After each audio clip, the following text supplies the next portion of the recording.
ನೋಡಿ ಸರ್, ಈಗ mains on ಇದೆ. ಮೇನ್ಸ್ ಆಫ್ ಆಗಿದ ತಕ್ಷಣ VPS ಆನ್ ಆಗುತ್ತೆ. VPSಲ್ಲಿ ಈಗ ಲೋಡ್ ಬಂದು 19% ಇದೆ.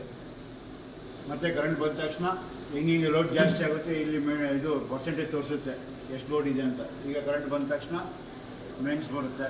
ಮೇನ್ಸ್ ಕನ್ವರ್ಟ್ ಆಗಿದ್ಮೇಲೆ ಚಾರ್ಜಿಂಗ್ ಶುರು ಆಗುತ್ತೆ. ಚಾರ್ಜಿಂಗ್ ಆಗಿ ಆಫ್ ಆಗಿದ್ಮೇಲೆ ಆಟೋಮೆಟಿಕ್ ಆಫ್ ಆಗುತ್ತೆ. ಈಗ ಆಫ್ ಆಯಿತು. ಓಕೆ, ಎಲ್ಲ ಮೂರನ್ನು ಮೇನ್ಸ್ ಆನ್ ಇದೆ. ಇದೆಲ್ಲ ಸಪ್ರೇಟ್ MCB ಇದೆ, ಸಪ್ರೇಟ್ ಔಟ್ಪುಟ್ ಇದೆ, ಸಪ್ರೇಟ್ ಇನ್ಪುಟ್ ಇದೆ.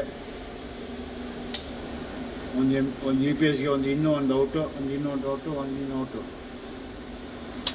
ಓಕೆ ಸರ್, ನೋಡ್ಕೊಳ್ಳಿ ಒಂದ್ಸಲ, ಇನ್ನೊಂದ್ಸಲಿ ಏನೇನು ನೋಡ್ಕೊಳ್ಳಿ.